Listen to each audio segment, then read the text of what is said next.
And some people are evening people, like you guys who came out tonight. Okay. All right, so I'll be introducing Rick. He created Deep Wild, the literary journal in which the writers who are speaking tonight, their work appears in. We are really lucky to have 3 writers tonight. What a treat. He will introduce the different writers, and then he will also read towards the end. And I got to know Rick as a colleague here in the English department, but really got to know him better because he was so generous to invite me and many other people on some of his adventures. Hiking, especially like to Canyonlands or to the Grand Canyon. He shared his love of wild spaces, and I was always greatly impressed at how much he interacted with the landscape and trail, keeping a journal near, writing down his thoughts and experiences. Rick is the author of 3 books of poems, most recently Too Vast for Sleep from Littoral Press, and editor of 2 collections of writing about the Grand Canyon. Some of his essays can be found in Under the Sun, Blue Lyra Review, Watershed Review, Hippocampus, and Manifest West. Rick has served as artist in residence at the Grand Canyon National Park, North and South Rims, Mesa Verde National Park, and Hubble Trading Post. Before his retirement in 2019, he taught for 31 years here at Western Wyoming and directed the college's honors program for 10 years. Since his retirement, he's been more free to pursue his love of backpacking, but he's stayed busy as a writer, editor, and publisher of Deep Wild Journal, which is unique in the literary space with its mission, quote, to provide a home for creative work inspired by journeys to places where there are no roads. In the current issue published this summer, 51 writers invite us to go skiing, mountaineering, canoeing, rock climbing, snowshoeing, hunting, fishing, horseback riding, swimming, long-distance running, and especially hiking. And we're lucky enough to have several of those writers reading here tonight, and please join me in welcoming Rick back to Western. Thanks, buddy. Thank you. Yeah. Very nice words from my good pal Chris here. I start with gratitude for this event. The Arlene and Louise Westwick Foundation, for many years making these things possible. You folks coming out on a Friday night to hear some words, I think you'll agree, some good wild words. Okay. Chris already gave a little bit of an introduction then to the journal Deep Wild. We've published 4 issues, and we're heading over for our 5th issue next year. Some of you who are writers and outdoors people may be interested that we are now open for submissions for the 2023 edition until the end of November. Okay, but this is the current issue. Just and I'm putting these up here for you to look at, but also to acknowledge in my view, the exquisite professional design work of Dave Gutierrez, who is also part of the Deep Wild team. Dave is sitting back there, graphic designer. Yeah, and he just puts his heart and soul into this like he does into anything he creates, right? And I'm really grateful, Dave, for your, I don't think it'd be happening if there wasn't anyone actually making the book. Right, I find the words, he makes the book. Right. So we're going to get right into it here. We have 2 other writers, Stephanie Eardley and Stephen Lottridge, and I'll introduce each of them in turn. They'll read pieces from the issues of Deep Wild. Stephen will also read another short piece. And then in the last 20 minutes, we'll take 20 minutes each, I'll put some of my own words in the air, not from the journal because I don't publish my own work in the journal, right, but from a few other places. Okay. Stephanie, I did not know this at the time when I accepted her essay, but she lives in Mountain View. It took months of working together as writer and editor And then finally I said, oh, send me your address. She lives right up the road from here, right? Stephanie is an adventurer, as you will soon hear, a long-distance mountain ultra runner, right? And we're going to get an insider's view of that today. When she's not out there running, she's taking her kids out, doing all kinds of cool stuff with them, or reading books, prolific reader. And lately, and we'll hear a little bit about this too, she's decided to become a skydiver in her spare time, right? So, yeah, and she's been published, she's up and coming here. She's got work in several other issues here in just the past year, Hippocampus being one of them, and several others. But come on up, Stephanie, and please welcome Stephanie Eardley.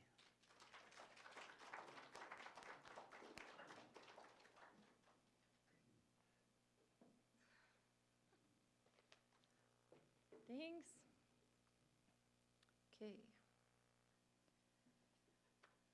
Okay, my name is Stephanie, and I'm reading something called Just a Couple Miles.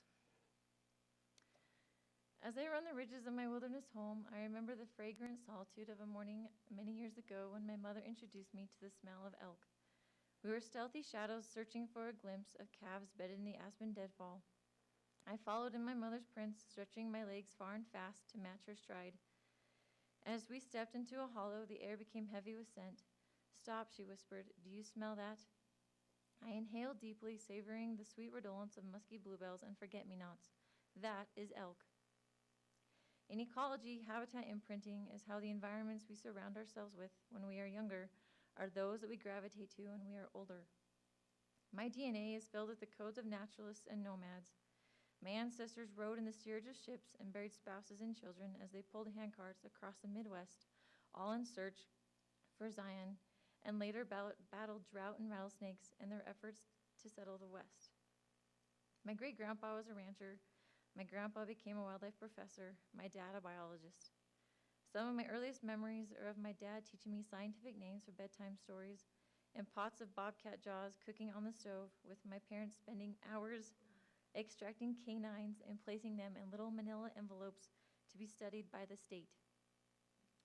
Terry Tempest Williams wrote, "Each of us belongs to a particular landscape, one that informs who we are, a place that carries our history, our dreams, holds us to a moral line of behavior that transcends thought.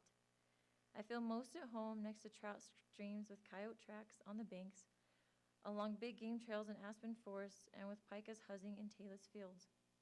I'll never forget sleepless full moon nights as a child listening to elk bugle, or the awe I felt when my mom took me on my first 10-mile hike and told me there were people who didn't just climb mountains, but ran them. I met my first ultra runner at 11 weeks pregnant. While regaling me with tales from her races and checking on my vitals, my obstetrician sent me home with a prescription for anti-nausea medication and a workout schedule, which she held me to. 6 years later, while on a 5-mile run, I met a woman who qualified for the Olympic trials 3 times in the steeplechase, and she's right over there. She introduced me to her hardcore friends who were ultra runners, people who ran distances longer than a marathon, the most popular being a 50K, 50-mile, 100-mile, and even 200-plus miles. Immediately, I began adding more miles to my training and doing more push-ups. 2 new pairs of trail shoes, a running pack, an assortment of chews, gels, extra caffeinated jelly beans, and a subscription to Trail Runner magazine later, I began plotting my first marathon distance trail run. With the kids happily taken care of, my husband and I drive to the trailhead, the castle-like bluffs rising in the distance. My plan is to run to a series of prominent red cliffs surrounded by a chain of lakes, fed by springs and snowdrifts year-round, sitting at 12,500 feet, about 13 miles past the wilderness boundary. 20 miles is the longest distance I have ever yet traveled in one day, mostly hiking and a little running. Today, I plan to run in 5 hours, the distance it would normally take me 3 or 4 days to travel. I try not to psych myself out. As if I were in middle school trying to fathom jogging 4 laps around the track, I repeat, it's just a couple miles, just a couple miles, just an extra long couple of miles. A saying perfected on the wilderness trail crew I once worked on for the Forest Service, when hikers asked us how much farther. It didn't matter if it were half a mile or 10. We weren't there yet, and one could always hike another 2 miles. so the answer was always the same, just a couple miles. Having signed up for my first 50K, the purpose of this run is to test my boundaries. I want to see how hard I can push myself for how far. As my husband, not being a runner, saddles his horse, I drown myself in DEET and sunscreen, strap on my pack, and ready my watch. Trying to keep my feet dry at all costs, I leap a small spring whose banks are covered in elk and moose tracks. I hold my breath as the smell of sulfur and elk musk linger in the air threatens to impede my breakfast. Trail running has reignited my love of fitness from the daily grind of bribing my kids with fruit snacks and cartoons while I run on the treadmill and behind the stroller. In the mountains, there are logs to climb, rocks to propel myself off of, and streams and snowdrifts to wade through. With my experience as a runner, angler, and trail crew member, running trails has become a natural extension for me to push my limits and enjoy the outdoors. I now have a way to travel to my favorite places and arrive back in time to be mom. Though a part of me feels like I am cheating on my hiking boots, at this stage of my life, the stronger I am, the faster I can run, the farther I get to go, and the more I get to see. The trail winds in and out of the forest, strewn with lupins and columbines. I run beneath a canopy of lodgepole pines. Dippers are bobbing for insects in the creek, and brook trout rise to a hatch of mayflies. We pass the rough two-track and tie-hat cabins from the early 1900s. The horse grunts and snorts, covering my back and legs in snot when I slacken my pace. I look at my watch. In almost an hour, I've covered 6 miles. The lack of use on this trail means my feet spend a fair amount of time stumbling in ground squirrel holes and high-kneeing it over cinquefoil. I run past a boulder patch where my kids and I like to roast s'mores and starbursts. I stride through the meadow where my baby fell asleep nursing in my arms, and my little boy squealed with delight from catching fish after fish with his dad. Agilely, I cross the ramshackle bridge where the mountain men of old built a check dam to flood the valley and send their logs downriver for the railroad, and where my kids and I like to gorge ourselves on wild strawberries. My muscles are warmed up. I smile ear to ear. Rid of encumbering backpacking gear, I am free to test my stamina and speed. While most of my schedule consists of taking care of others, my miles in the mountains are the time I invest in myself. Though my parents passed on to me their love of the outdoors, their genetic transfer also included masses of unresolved pain. By stretching my limits mentally and physically on the trails, I combat their traumatic defects by tapping into the better parts of myself, allowing myself to become a new person. As I hurdle over logs and other obstacles, I build confidence and find peace by fighting pain with pain. Clear streams, meadows blooming and shooting stars, and subalpine fir knotted with crumholes at timberline. This is the habitat I want imprinted on my children's hearts, an environment that will enhance their natural talents while also providing them with the tools they will need to counter life's challenges. Together on these trails and along these meadows, we have watched white-tailed jackrabbits turn from brown to white and bluebirds build their nests, examined porcupine quills, and lain in warm deer beds. These are the ridges where I followed them as they followed their senses in sagebrush flats and alpine meadows, captivated by rose hips and flicker feathers along the allure of big game trails. It's here they're learning their numbers by counting rocks they throw in the streams and their mosquito bites. For my son, learning the alphabet, L was for lichen. For my daughter, M for mountain. The trail ventures into the forest. Gray jays follow, assessing me for opportunity. Time ticking, 1 foot after the other. At 10 miles in, I am maintaining my goal of a 10 to 12 minute mile pace, keeping the intensity light. I feel the rhythm of the landscape with my pulse, my shoes striking the surface softly. I am flying. My cadence is composed of the dappled sunlight falling through the lodgepole canopy, chicory squirrels sounding the alarm, and the knocking of elk hooves and high-pitched whistles reverberating like a wake around me. My senses are alive, operating on instinct. I have found the elusive runner's high, the hyper-focused condition scientists describe as a state of mind where anything is possible, where we become our most productive, creative, and powerful selves. In Silent Spring, Rachel Carson writes, "Those who contemplate the beauty of the earth find reserves of strength that will endure as long as life lasts."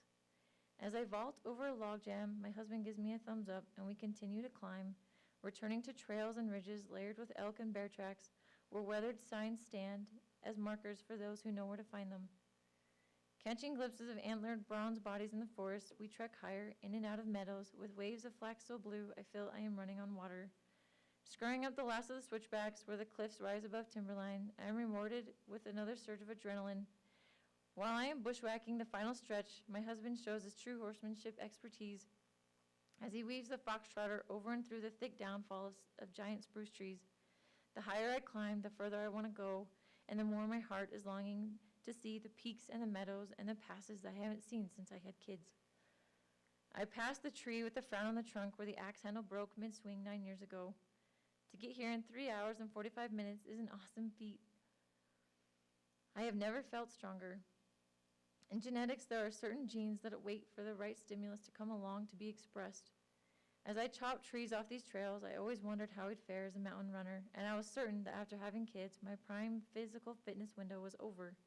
Yet my mile times are dropping, and I am adding more distance than ever before, even placing and winning races occasionally. Trail running has unlocked atavistic potential for me that I never knew existed. Reaching the upper lake, I jog to the deep end, find an overhanging cliff, quickly strip off my clothes before my body cools down, and jump in the icy alpine water. All I see are bubbles as I sink into the murky teal water made from glaciers of old and feel the frigid exhilaration in my legs and lungs. Surfacing, I erupt into laughter. Not giving myself a chance to shiver, I dive down 2 more times. The water soothes my bleeding, scratched up, muddy legs and rejuvenates me. My husband takes a few casts with his fly rod while I inhale some calories and ready myself for the trip back down. At mile 18, fatigue begins to set in, and I remind myself to pick my feet up higher to avoid face planting.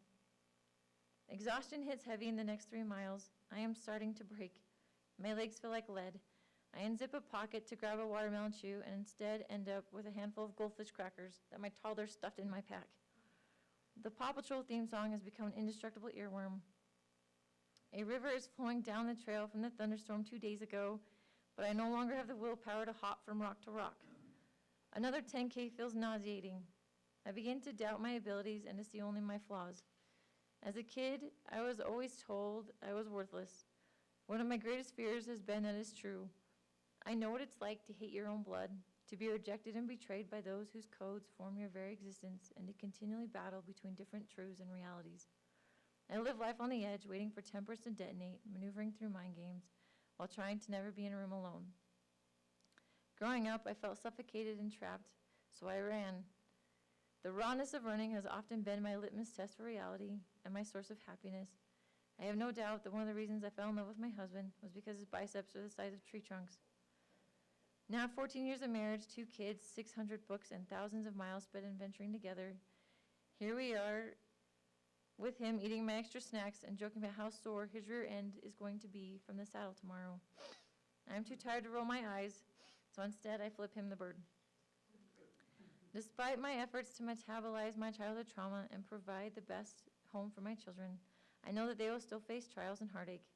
Perhaps one of the greatest gifts my experience in the mountains has unlocked for me is a primal instinct to survive, to grab another gear and keep moving.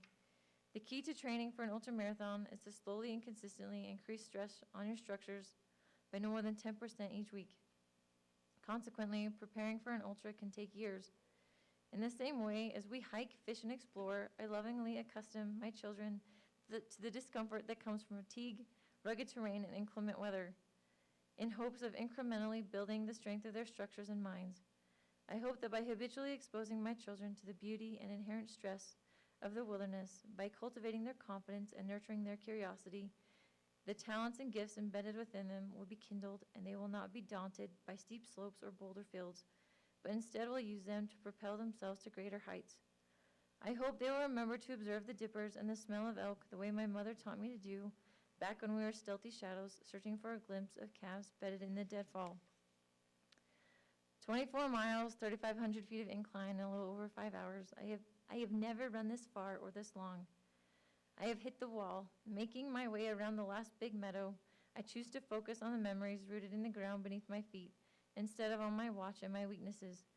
I jump water bars I built in between lightning strikes, straight along the boardwalk. My crew and I spent hours prying and repairing in the blazing heat. With 1.5 miles left and cramps from my toes to my quads, I am exhausted but not defeated. I'll never give up. I am home. Spying a faded smiley face on a tree that I cleared with my axe years ago, I remind myself it's just a couple miles. I dig deep, grab another gear, and fly. And that's the end of that one. Okay. And this was like last year. I've run like 3 ultras now. But this was just the beginning of all that madness. And you go up to run the Grand Canyon rim to rim to rim. As soon as skydiving season's over, I'm gonna try. As soon as you're done skydiving. Yeah. Okay, so let's go on the other one. Okay, so so I've been trying to get my license, and this is just something that I've been writing about skydiving. It's just a little excerpt. I'm still drafting, but anyways, here's a part. Returning to the drop zone a month later for ground school, looking up at the sky, I yearned for the poise and proficiency of the jumpers I saw. I came to earn my A license, to be able to jump on my own. Here in southern Utah, the arch is the landform of vulnerability. Open, exposed, raw, red, and bleeding in the desert storms. I am closed, tight, and guarded. When I force my hips out in free fall, forming my body into an arch, revealing my weak places, my soul screams out as all my instincts retaliate.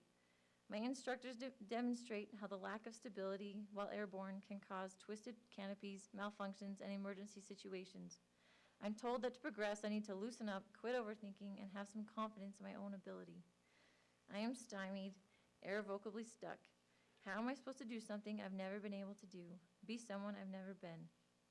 Not one to quit, and while envying the other students and jumpers, I wonder if this will be the hill I choose to die on. If I will ever dare know the joy and freedom from bending and bearing my all on my own, or if learning to fly is ever this hard for birds. While racing a 5K or a 50K, there's a point where the beginning excitement has worn off. Pain has begun to set in, and the work and challenge begins. In skydiving, it's after you arrive at the drop zone, are riding in the plane, and the door opens. It's within these moments that I have discovered who I am. This is where you dig deep, rely on your training, and pray to your God. I don't train for comfort, but to handle the pain and fear that are sure to come when competing and living at the level I aspire to live. No race was ever won without pain. No jump was ever made without fear. How much have you prepared, and how far is your mind willing to go? In these moments when my pulse is at a threshold of 175 beats per minute, my legs and lungs are burning, and in free fall, facing the earth head on, heart first, my focus sharpens, time stops, I push harder, and I fly. And that's all I have. Thank you.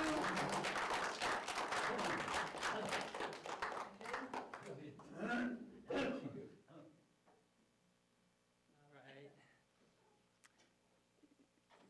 You can ask Stephanie for a little bit more of her thoughts on those adventures after this meeting of ours. Next up is Stephen Lottridge, a very good friend of mine from way back when. We both came to Rock Springs together in the late 80s. And Stephen, in 1994, went up to Jackson, lives in Jackson now. Among the many hats he's worn in his distinguished career, an ongoing career, is a professor of Slavic languages and literatures, a clinical psychologist, director of Southwest Counseling here in Rock Springs for a few years, several years, an actor, and in his prolific 9th decade, an author of several books. His collection, 3 White Pelicans, the first book published by Deep Wild Press, is, as you'll hear from tonight, a collection of 8 stories about raising his 2 daughters after divorce, a single father raising his 2 children, a beautiful, heartwarming book. And more recently, The Old Bison, a book published by Fulton Books, a collection of stories of growing up all over the West in these various towns that his father's career took the family to, and other things in that wonderful collection of essays. Stephen's got a third book out about his early childhood in the ghost town of Bauer, Utah. Did I say that right? Bauer, Utah. The University of Utah Press picked up that manuscript. I think it's fantastic. They're going to be putting that one out in due time, right? But come on up, Stephen, and give us some of those beautiful words.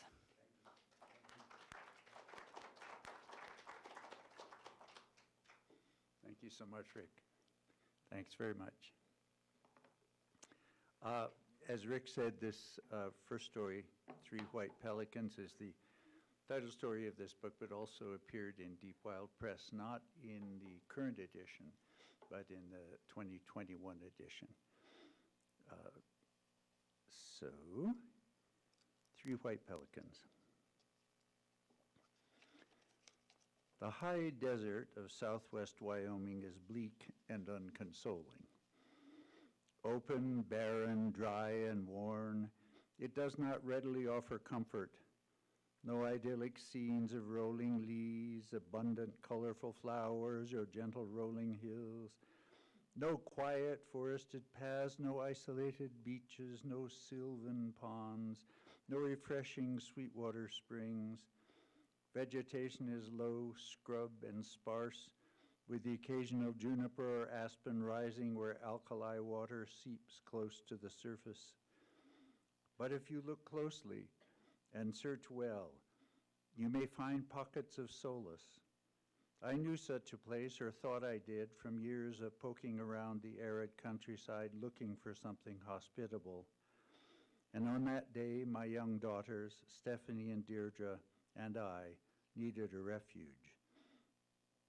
The divorce had frightened and confused and saddened us all. The pain was fresh and sharp.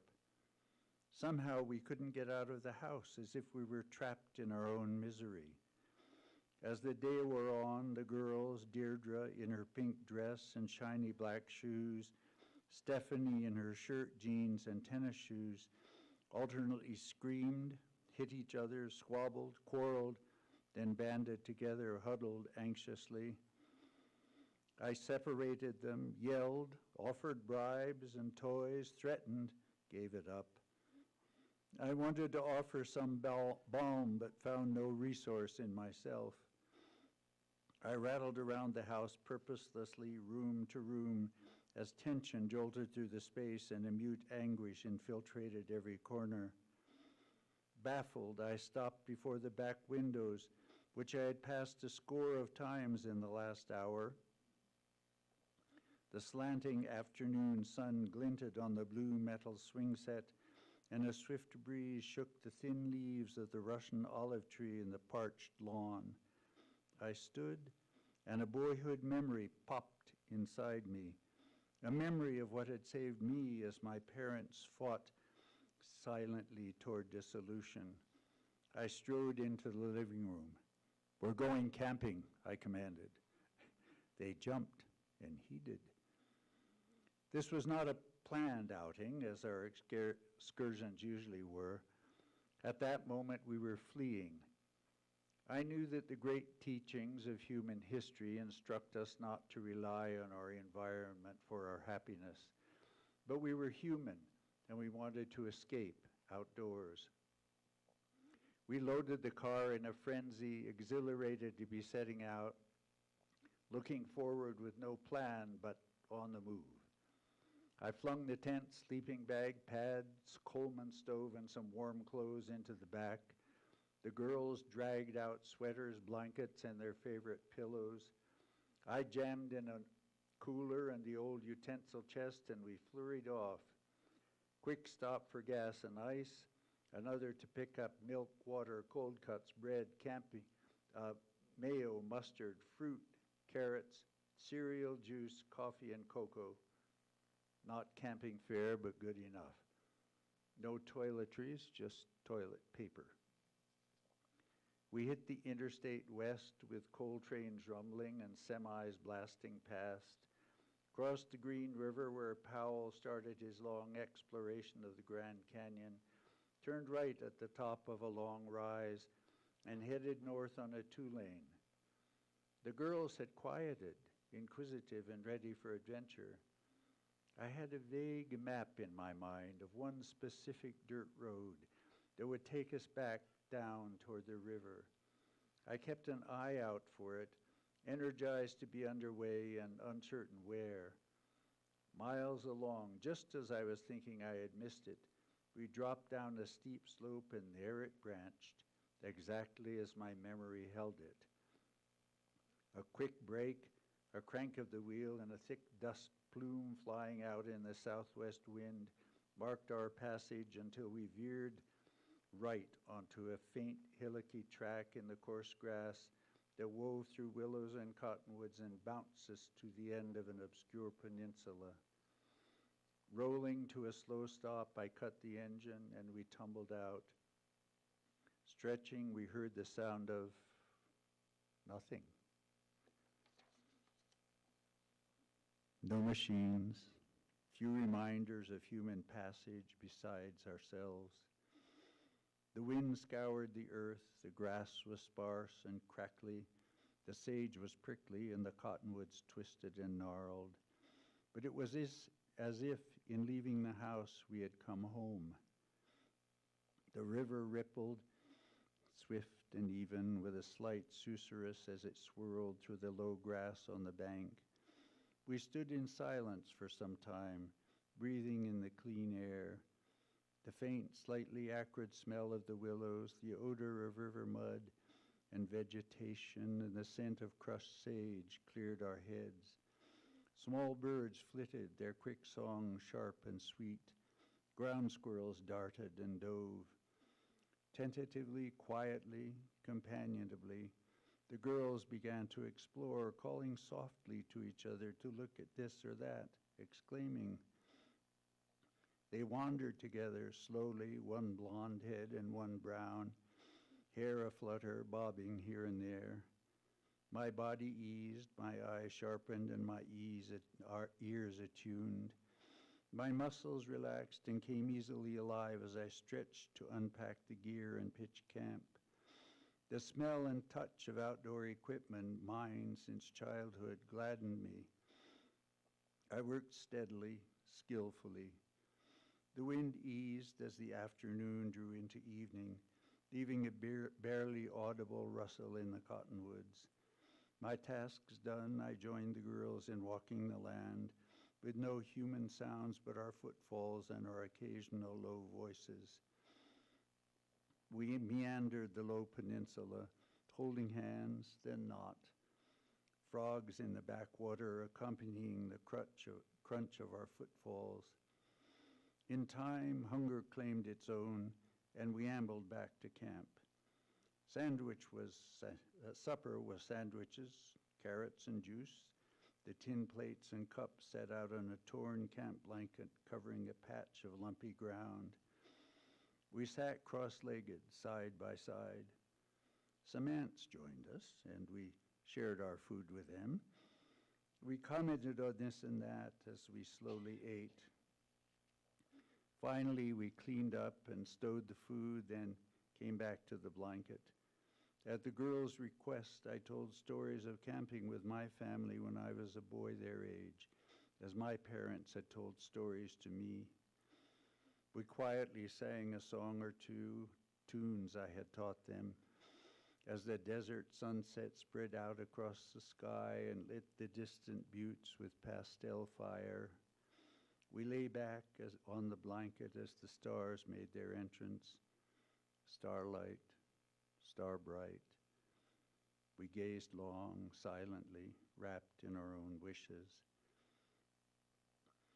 As it always does in that country, the night chill came on suddenly. We rolled over, got to our hands and knees. I herded the girls into the tent and snugged them into their bags. I gave them butterfly kisses, rubbed their backs, told them I loved them, and we all said good night. The girls asleep, breathing in gentle unison, night sounds crept in. The rustle of the running river, the tiny crackle of nocturnal animals in dry vegetation, and the owls, first one and many, softly booming their calls in the cottonwoods. Images arose. My boss and friend dying in August, wandering his house in confusion and terror. My mother in September, dying in her pauper's hospital bed, her Scottish Presbyterian childhood fear of the torments of hell competing with her adult practice of forgiving meditation as I massaged her swollen back with blue mineral ice, her body lying soft and finally tranquil on the gray metal mortuary table. My young sister in November, dying on a distant coast, hair thin, matted, gray, a tube in her nose and catheter in her crotch, begging me to tell her what I thought was going to happen as I held her bony hand and pushed aside the flowing tube to kiss her salt, dry lips one last time. My 2 spinal surgeries in February and July as my wife was leaving. My back pressed against the uneven ground, the images took shape, lingered, faded. Memories of past camping trips arose. I inhaled the familiar odor of canvas, the faint tang of dew-dampened sage drifting in, and the owls, those ancient omens of death, beckoned me. As I attended, sleepless to their voices, they transformed themselves into warrants of life, reassuring, comforting, telling of wildness, healing, and continuity. Morning found us tousled and cheerful. Yawning and murmuring, we crawled out into the dawn, into cool air and early light. We were quiet. I fetched the food and blanket from the car, put some water on the stove for cocoa and coffee. We dumped Cheerios into bowls and poured milk over them, each to his or her liking. We slurped and chuckled for the fun of it, the spoons clanking invitingly against the speckled blue glazed metal. We each poured seconds. I leaned over, sloshed our cups full of coffee and cocoa, and settled back between them. Abruptly, Deirdre said, "Look, Dad." Stephanie echoed, "Yeah, Dad, look." In the near eddy, 3 white pelicans floated toward us, an adult and 2 young, tightly grouped, spinning and swaying with awkward grace, holding their place against the current. The girls leaned closer to me. I put an arm around each as we sat in wonder. The girls slowly twined themselves into my lap. In the widening day, we watched silently, gratefully, as the pelicans eyed us, unafraid.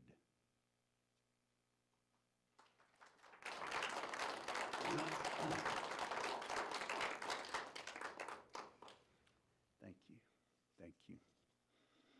And this one is the first story in the Old Bison. It's called Swallows. In Mullen, Idaho, on summer mornings in the mid-1940s, I woke up early around 5 o'clock. The house was still asleep, but light was already sifting through the windows as the sun started to come up. I eased out of bed, quick and lithe and quiet.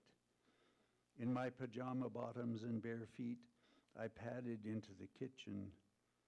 Moving silently in the still room, I crossed to the counter, opened the bread box, took out the loaf of Wonder White, undid the bag carefully, removed 1 slice, reached over, dropped it into the toaster, and pushed down the lever.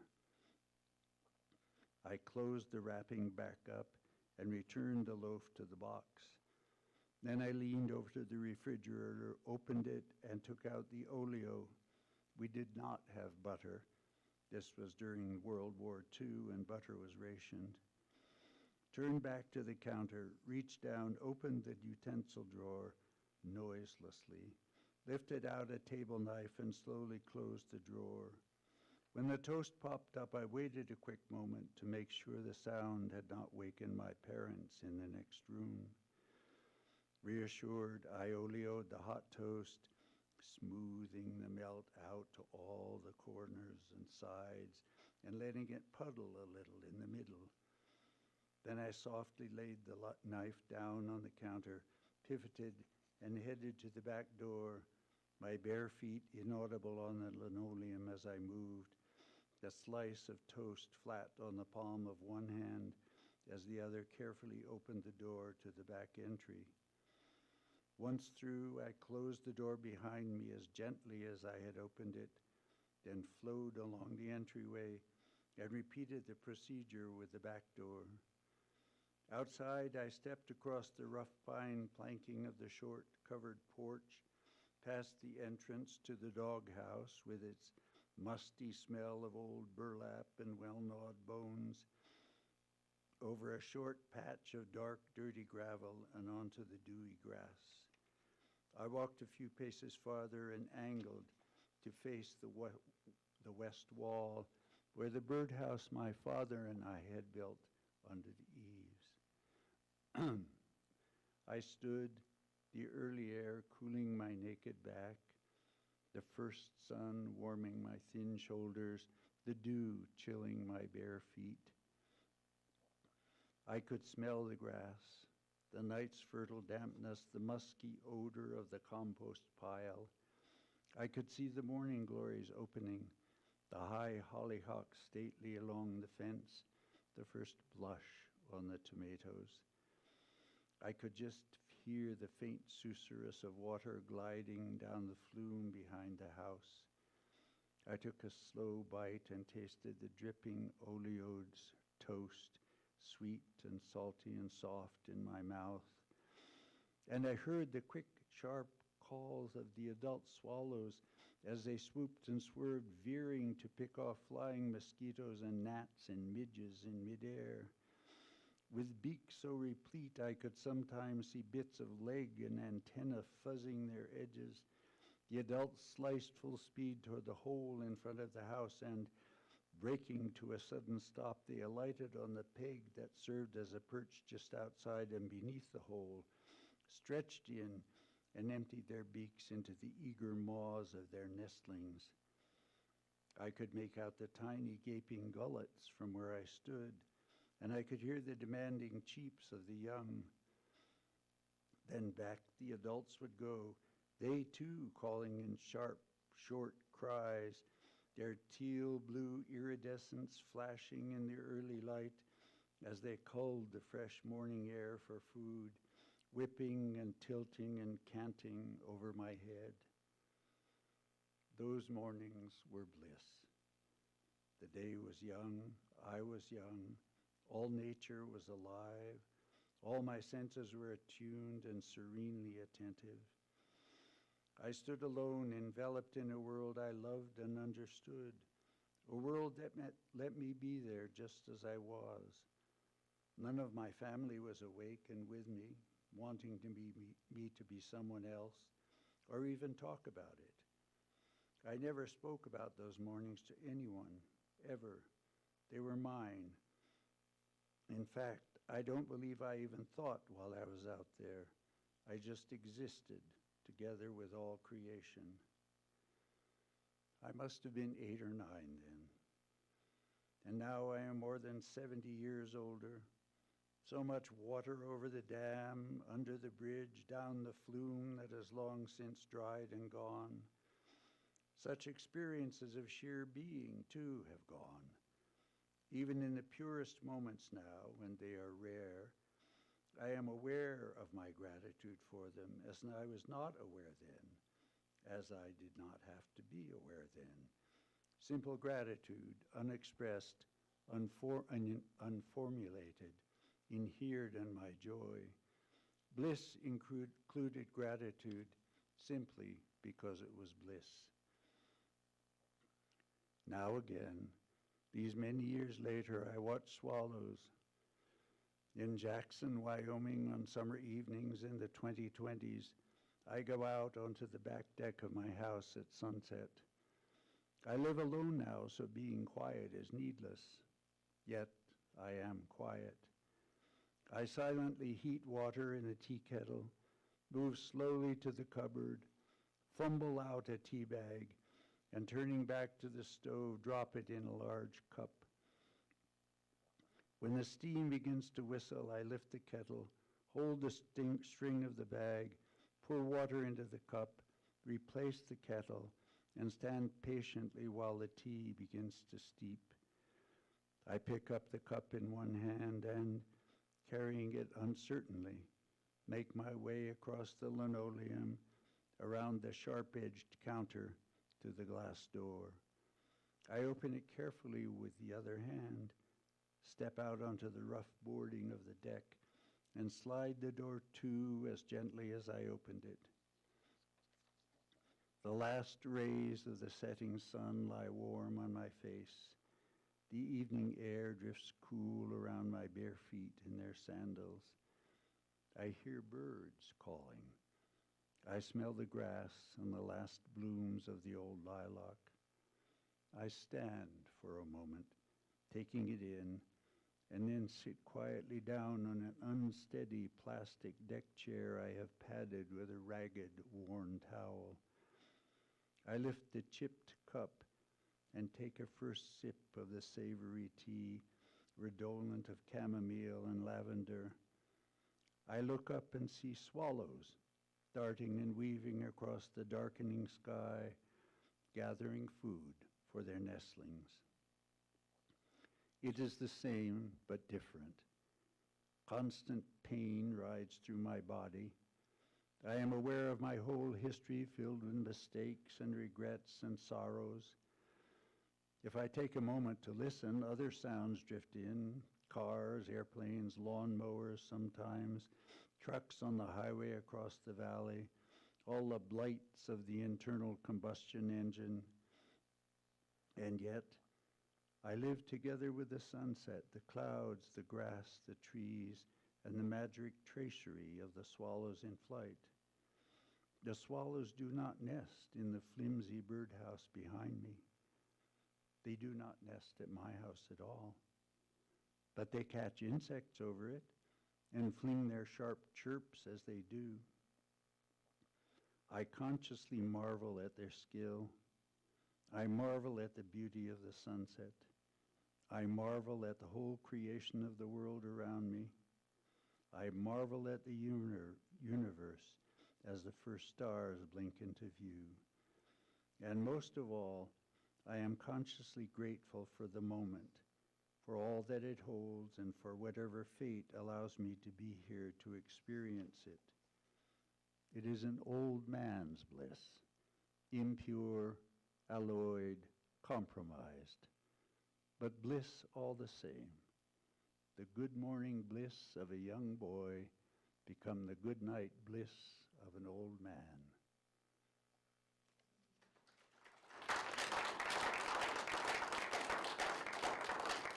Thank you. Thank you. Thank you. Thank you, Rick.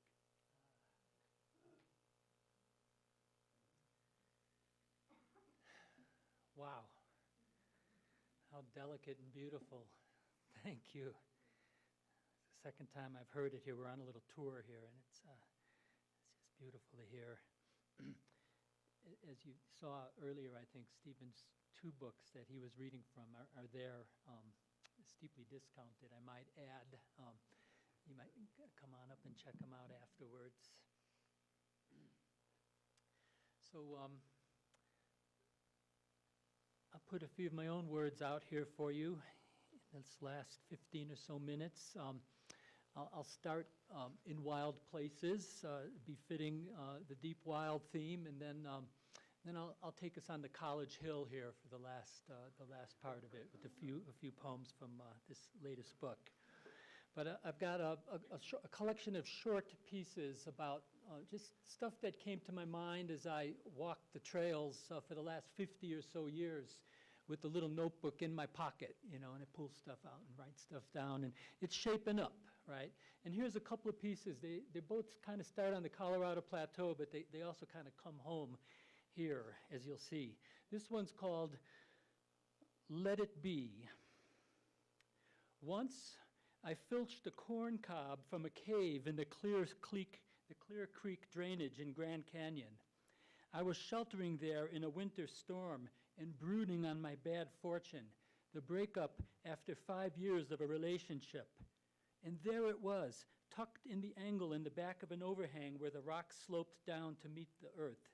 I pried it loose and held it in my palm. It was about the size of my pinky and the same color as the cliff. I considered how somebody had cast it aside after nibbling off the kernels 800 or so years ago, and how since it had lain there, a big thought for a small brain. It weighed nearly nothing. I put it in my pack. Perhaps I fancied it held some power that would guide me through my time of trouble. If so, the power was imparted not to me, but to the paper clips and push pins that kept it company in my desk drawer until, a quarter century later, I returned to where I found it and put it back, with apologies. I cannot say the same for the myriad other objects that I have swooped up from the ground mid-stride and dropped into my pockets or ferreted into my backpack and hauled home. Pine cones and pretty rocks and fossils and feathers and artifacts, mea culpa 1,000 times over. All of them were diminished by their removal. We seem to think that anything and everything in the big wide world, so long as it be somehow portable, is ours for the taking, part of our birthright. We are like those birds that line their nests with baubles so as to make themselves more attractive, or so we think. At times, the world pushes back at this behavior. Hiking along the Green River one winter afternoon, I encountered the skull of a bighorn sheep, a magnificent specimen. Immediately, I thought how excellent it would look in my front yard, the crown jewel of my collectibles, and cradling it in both arms, I bore it off trail and hid it beneath a bush. A few hundred yards later, I began to worry that the bush might have been poison oak, which lives along that trail and to which I am deathly allergic. I squatted on my heels beside the river and bent forward to rinse my hands, and the bank crumbled beneath me, and in I fell. I twisted my body sideways and lunged back toward shore with my right leg, a maneuver that legs, and particularly hamstrings, are not made for. Back on shore, hobbled and soaked, and miles from my car, and in February, I might add, I completed the comedy by stepping on my glasses and breaking them. The skull, meanwhile, its revenge complete, vanished forevermore. Let it be. The juniper berries that shimmer on the tree, a baby blue translucence that can take your breath away, are nothing but a knot of sugar-coated dark turds, as I found out when I put some in a plastic bag to carry home. The pebbles glimmering in the creek bed are as dull as doorknobs on my windowsill. The feather fades. It's not mine anyway, none of it. Nothing, really, is mine. And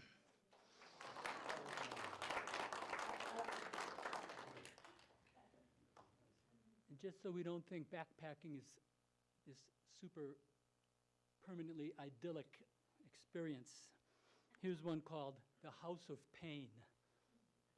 Quote by Ralph Waldo Emerson starts it. They have but seen half the universe who have never been shown the house of pain. Before you even begin, it hurts. The old corpse, dreading the abuse you will soon inflict on it, makes every pre-existing condition known. The big toe with the big callus from the too small boot, the knee that maybe finally after all these years is plumb worn out, and of course the assemblage of 77 muscles called the back, every one of which at one time or another has been out of whack. Self-doubt infiltrates the psyche like a poison. Once, desperate for a quick fix before a trip, I called upon a chiropractor and another time a masseuse, specialists my wallet normally steers well clear of, with no apparent relief. What's the alternative? To call the whole thing off? I've done so a few times, and good decision notwithstanding, suffered the regret. Most of the time, I just lay in a store of pills and potions and suck it up. It turns out wonderfully that you grow stronger almost from the get-go. The body, good dog that it is, loves to take a walk and responds gratefully. On one trip to Canyonlands, here comes my friend, Chris Probst, my back was so sore that for 2 days, my pal Chris had to hoist my pack and hold it in front of him like a gentleman in waiting while I writhed in under it, moaning and grunting to signify my suffering. Each time I endured the verbal abuse that was the price of his help, charges of weakling and wuss and worse. On the third day I rose, stretched, and assumed my own burden. It was a delight to do so, but not a surprise. What is a backpack, after all, but a giant corset? It turns out, too, that the original pains which plagued me were nothing compared to the real McCoy. The bug bites, the sunburnt neck, the hips and shoulders chafed by straps, the blisters, the cracks, oh, the cracks, opening like chasms on knuckles and fingertips, the scored and gored flesh, the strains and sprains. With each passing day, the litany lengthens. We patch ourselves up as we go, in the tent at night, or by day in the middle of the trail, and we plod on. Back home, when something hurts, we blame the furniture, surround ourselves with pillows. Out here, we expect and even come to embrace the hurt. And what is pain but your nerve ends coming fully and suddenly awake after a long sleep, reporting back so that you grow more and more alert, alive, animal-like. We wouldn't have it any other way. The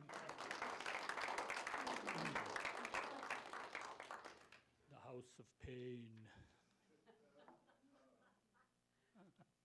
Okay, I'm gonna read you a couple poems from two sections of this book, Too Vast for Sleep, the most recent book. One of the sections is called Walking to Work, something I did many, many years from the other side of the tracks, heading on up the hill. Took me about a half an hour, little notebook in my pocket. Close to home, just a block or so from home, is where this first tiny poem starts. My buddy Chris Kennedy, different Chris, used to live just down the street from me. The poem's called There's My Buddy Chris.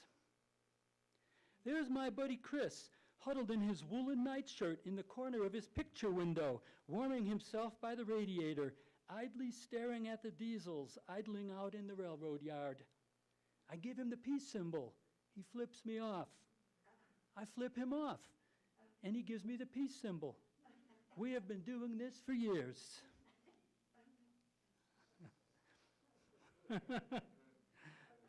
Okay. Welcome to the world. It's actually pretty wild on College Hill, right? You know, we have our College Hill, but there's the sides. I'd come up a side canyon. Used to call it College Canyon, right? No roads in it. Welcome to the world. After the dry, dry winter, when what snow there was either ground its way into the earth or blew away, after months of footprints of deer and fox and rabbit and me made it seem we were 1,000 in number instead of a few steadfast survivors that we are, with the deer pellets on the path beside the creek, desiccated and black, the piss bright yellow, everybody thirsty and hungry, everybody waiting. At last, there come the big wet snows of April, clogging the creek bottom, drifting in little humps behind each clump of grass and woolly shrub. Walking downhill, lurching left and right, plowing shin and knee deep through drifts to the uncertain footing underneath, I slip sideways into a ditch, cry out, but don't curse, struggle back up, pause to catch a breath. Suddenly, there's so much to be seen. The white-rimmed cliffs on either side, snow tufts perched delicately on the sage tops, a single peanut-shaped puddle in the drainage, a rabbit's zigzag, the only other one afoot, the evening sun behind a gauze of cloud. And look, a frenzy of tracks outside all four entrances to the fox burrow I thought had been abandoned. Welcome to the world, kits.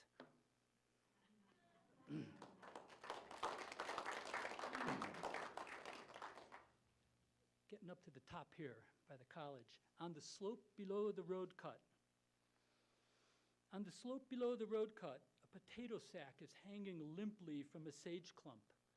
I pluck it, and as I walk sideways along the slope beneath the swooshing cars, stuff it full of paper, plastic, aluminum, foam, the junk blown in on last night's wind or flung from windows by morons. Stoop, clutch, drop into the sack. Stoop, clutch, drop. I am a walking contradiction, a zigzagging slave to whatever flotsam enters my field of vision. This could be my life's work, I think. This could be any of ours. And what good work to bend the back each day forever, cleansing one corner of the universe, making it habitable. Check it out. My fingers have closed upon a dollar bill, the second one I have found this week on the hill. If there are two, there are more than two. It stands to reason. And so I prowl the slope, head down, for the next bill and the next. And so, of course, because I am looking, there is nothing to be found.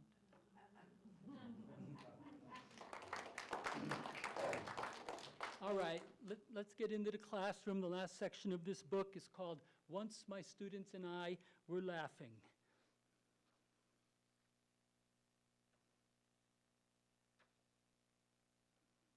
Let's see, where is that poem? No Excuses. This is a poem that's better suited for between Thanksgiving and Christmas. But we'll read it now. No excuses.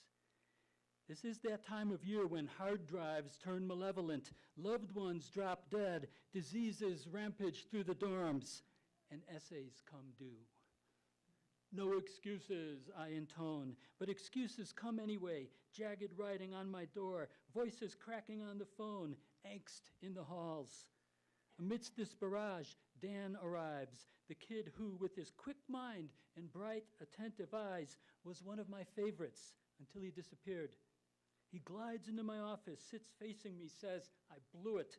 I had plenty of ideas, but I couldn't get out of bed. I never wrote them down. So why are you here, I ask. He shrugs. I just wanted you to know what happened, that's all. And he is able to meet me with those eyes. How modest truth is, how quiet in the company of lies. But oh, what power it wields. I want to draw him to my breast, kiss his forehead, cry. Instead, I clasp his hand and say, thank you for coming by. He who has earned my F, this one whom alone I would call friend, thanks me too.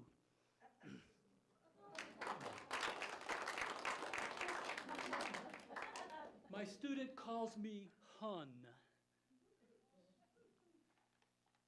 Wherever it is that the encounters occur, in an airport on the far side of the continent, at a highway rest stop, on a backcountry trail, or at my office door where decades later they appear grinning with familiarity, always they remain my students, partners in a relationship that persists outside the small fold of time we shared, a title of honor for those who once, doubtful and dissatisfied, appeared before me seeking something. And I remained their partner too, professor, one who strove to somehow satisfy their yearning. There's something formal in our bearing, an affirmation that whatever transpired, what we undertook held worth. Not so with Savannah, not now anyway. Newly degreed, just turned 21, she strides across the worn wooden floor of the brewery toward my table, her apron rippling, a pencil lodged behind her ear. My greeting bounces back, return to sender. Her eyes spark in the old way, but her smile is form-fitted, not for friends or cohorts, but for customers, brute appetites that, if sated, will translate to a tip. Okay, I smile back, say, good day, ma'am. She plucks the pencil from its perch, a pad from her waist pocket. Take notes, I always pled. At least that part stuck. She peers beneath her purple wire rims at me, and, as if I did not know that her cat named Buster sleeps with her, and about the schism with her parents, and that she fears the homeless, not the persons, but the thought of it, as if, in other words, she were my waitress, she says, what can I get you, hon?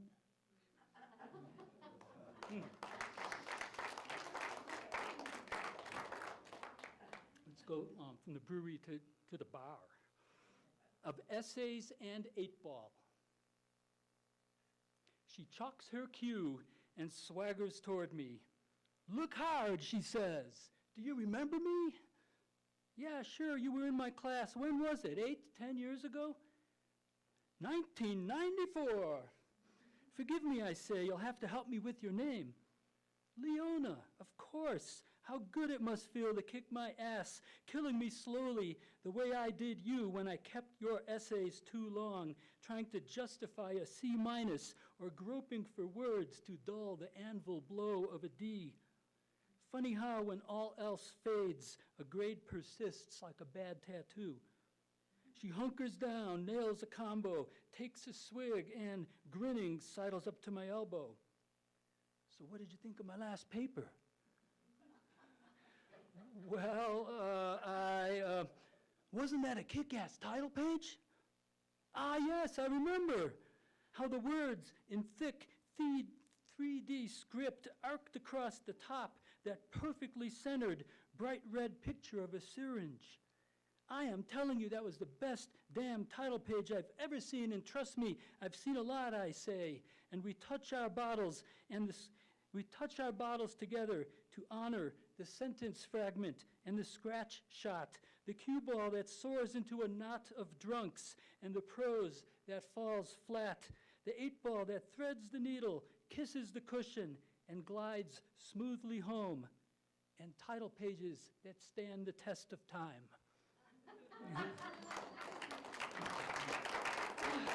What fun it was. Okay, I finished with this little one called Once My Students and I Were Laughing. Once my students and I were laughing.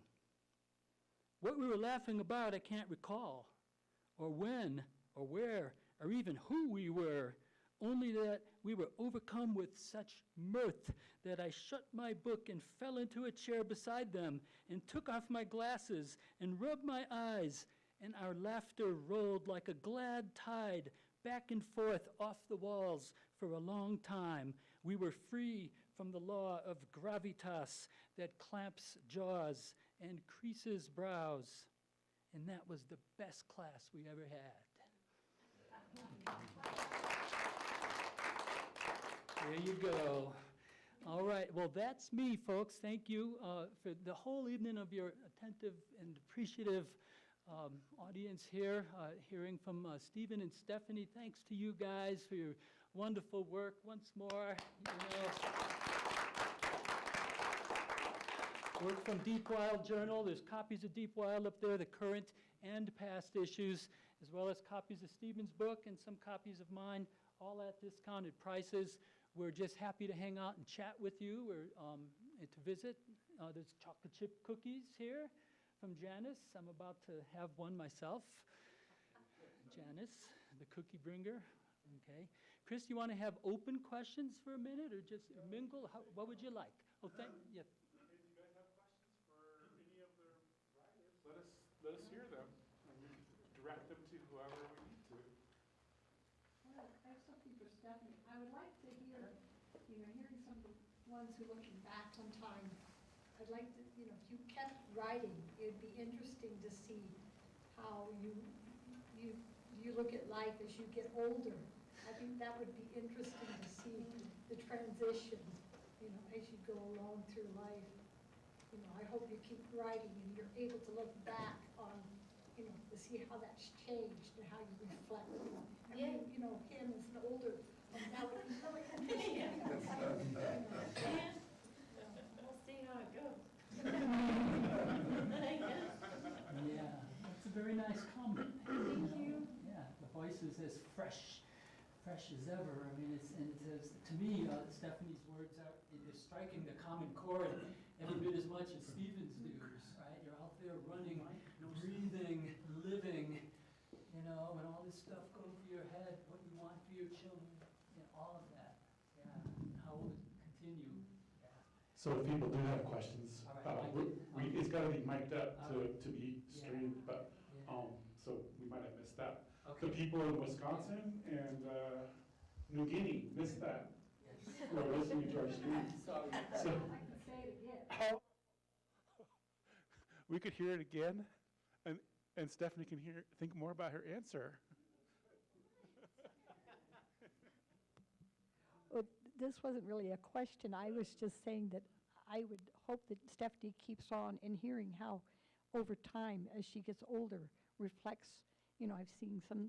Here's you have a writer who's in his 90s, and reflecting back, and it would just be interesting to see how she looked back on time and what you've written.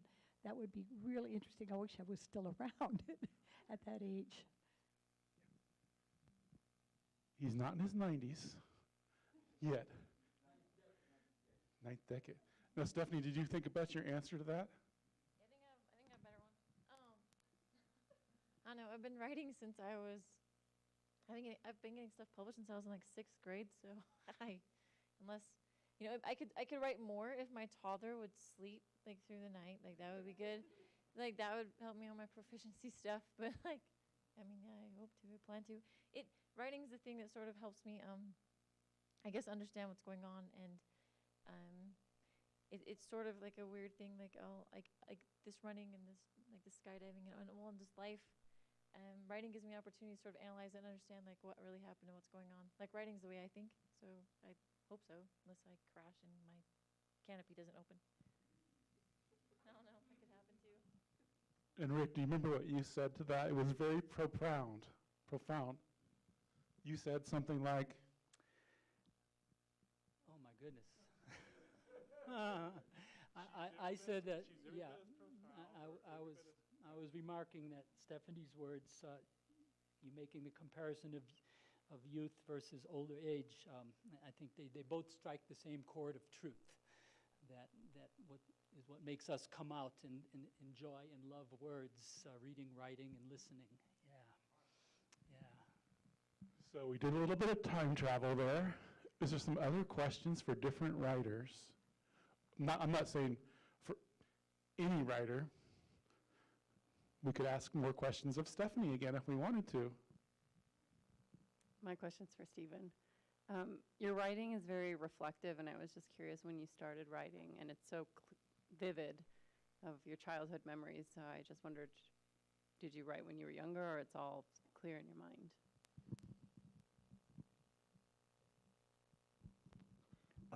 It's really all more clear in my mind. When I was really little, I wanted to be a visual artist, and then I took all these other career paths, academic, and it really was about 2013 that I started writing in earnest. But partly maybe because I trained as a psychologist, that's not why. It's just I have a vivid memory, and so people have said to me, "Nah, you made that up." No, and I didn't. So it's mostly that I remember those things now, not because I've kept a record of them as I've gone along. Thanks. Thank you for the question. Thank you, Stephen. Stephen's essay really made me remember like my childhood and similar experiences, so I really appreciated that essay. Other questions? No one's asked a question for Rick yet. We have to ask him some. Oh, we do have one. Is it for Rick? Yes. Oh, good. I was trying to think of the origination of the quote in which the context for this question deals with. So I'm going to quote it anonymously, but it's essentially stories happen to the people who can tell them. And I think often as writers, we think that we have to have lived extraordinary moments and stories to be able to write. And I think what really struck me tonight is that you've been able to recognize so much story in the moments. How could you tell a story about finding a dollar bill? I don't know, but you did, and it was beautiful. So my question, I guess, is how do you find the story in such ordinary moments, aside from your extraordinary moments of the deep suffering, but more on the ordinary. Well, thank you. That's a real good question, and I know just what you're talking about. And a lot of times I think people think they have to have giant stuff happening to them before they can write about it. The biggest things that ever happened to me were too big for words, that I couldn't write about even, but if you ask about the how, I'll say it's this. In part, the notebook that's always in my pocket, and little things come to mind. I am not blessed with Stephen's memory by any means, but, and then a habit of cultivating just some alertness that we all strive to cultivate, And I think the biggest truths are in the smallest things, right?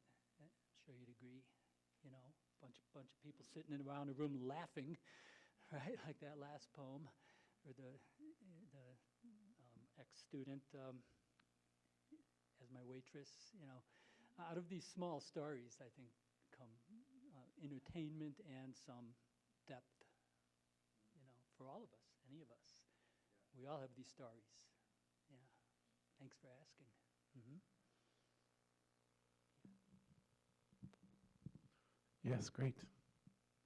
Sorry, I would like you, if you would, to repeat that little quotation that you started out with. Yeah. It's something to the effect of stories happen to the people who can tell them, or who have the ability, or who have the desire to tell them, something of that nature. Do you remember who said that? No, that's why. Yeah. You said it. You did. That's good. If I'm saying it's right, it's in the telling that the story is created. Yeah. Yeah.